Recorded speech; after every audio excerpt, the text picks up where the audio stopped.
था एक चक्की वाला रामनाथ नाम का। रामनाथ अपनी माँ सरस्वती जी, उसकी पत्नी सूर्यवती और 3 बच्चों के साथ रहता था। गांव में रामनाथ का मिल अच्छे से चल रहा था, तो उसने सोचा कि वह एक और मिल शहर में खोलेगा। शहर में बसने के बाद रामनाथ को अच्छा मुनाफा मिलने लगा, पर शहर में जाते ही उसकी पत्नी, जो बचपन से गांव में ही रही थी, अचानक से बदल गई, जैसे कि उसको शहर के तौर तरीके पहले से ही पता हो। महंगे हैंडबैग्स, चश्मे वगैरह खरीदने लगी और कोई अमीर शहर की महिला की तरह तैयार होने लगी।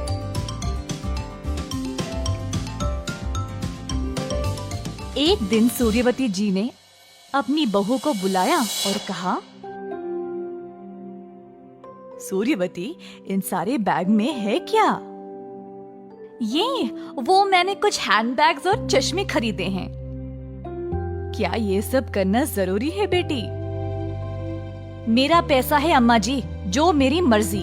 अब मैं गांव में नहीं रहती हूँ ना, मुझे पता है यहाँ के लोगों के साथ चलने के लिए क्या क्या करना पड़ता है, और मुझे आपसे तो कोई सलाह नहीं चाहिए। नहीं बेटी, पैसे तो पेड़ पर नहीं उगते ना।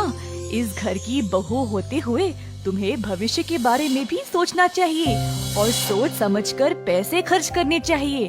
तुम जो ये सब कर रही हो वो ठीक नहीं है बेटी। मेरी मर्जी अम्मा जी, मैं अपने शर्तों पर जीना चाहती हूँ और मुझे किसी की सलाह नहीं चाहिए। अगर कोई मेरे विरुद्ध भी बोले तो मुझे कोई फर्क नहीं पड़ता। इसी तरह सूर्यवती चिड़चिड़ी होकर अपनी सासू माँ से कड़वी बातें बोलती थी।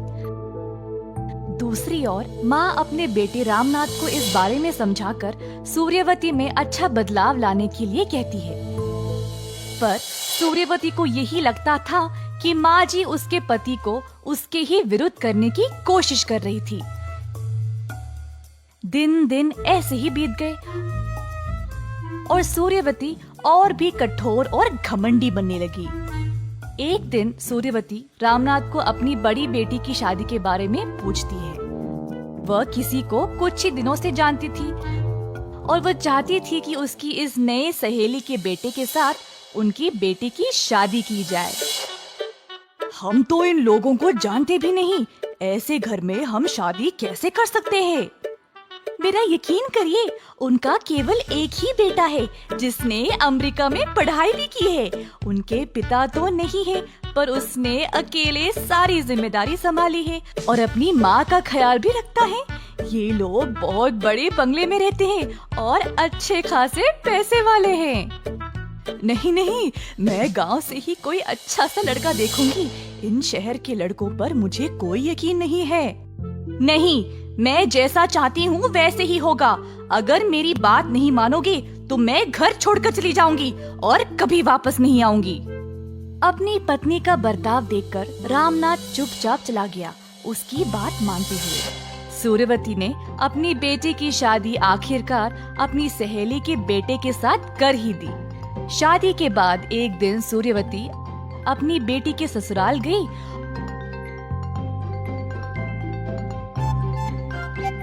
और इतना बड़ा बंगला देखकर हैरान रह गई।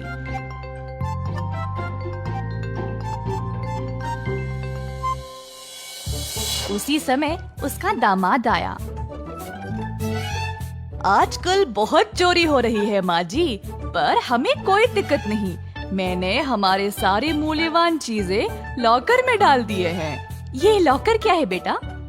कुछ नहीं सूर्यवती, बस एक जगह है जहाँ पर हम अपने जेवरात और जरूरी कागजात रखते हैं बंद करके, और जब भी चाहे उनको हम वापस ले सकते हैं।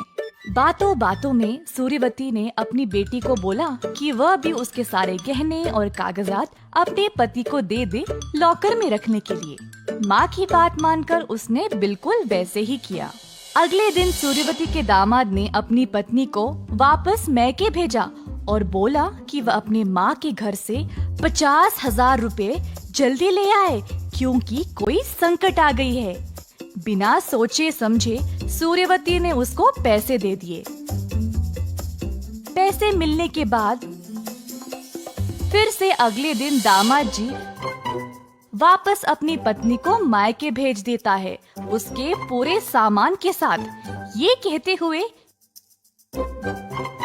कि वो और उसकी माँ विदेश जा रहे हैं किसी काम के सिलसिले।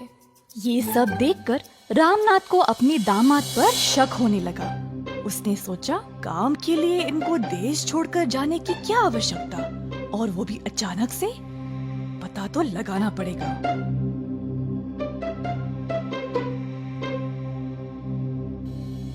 पूछताछ करने पर रामनाथ को पता चला कि उसके दामाद ने 6 महीनों से अपने बड़े से बंगले का किराया ही नहीं दिया था।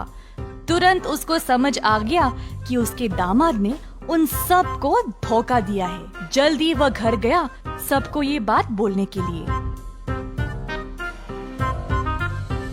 हाय भगवान, बिना जाने मैंने बेटी की शादी उस धोखेबाज से कर दी और बेटी के सारे जेवरात और कागजात भी उसको ही दे दिए, और परसों तो बिना सोचे समझे मैंने 50,000 रुपये भी दे दिए। मुझे समझ ही नहीं आया ये सब जब उसने बच्ची को घर वापस भेज दिया था। सूर्यवती ने फिर रामनाथ और सासू माँ से माफी की भीख मांगी।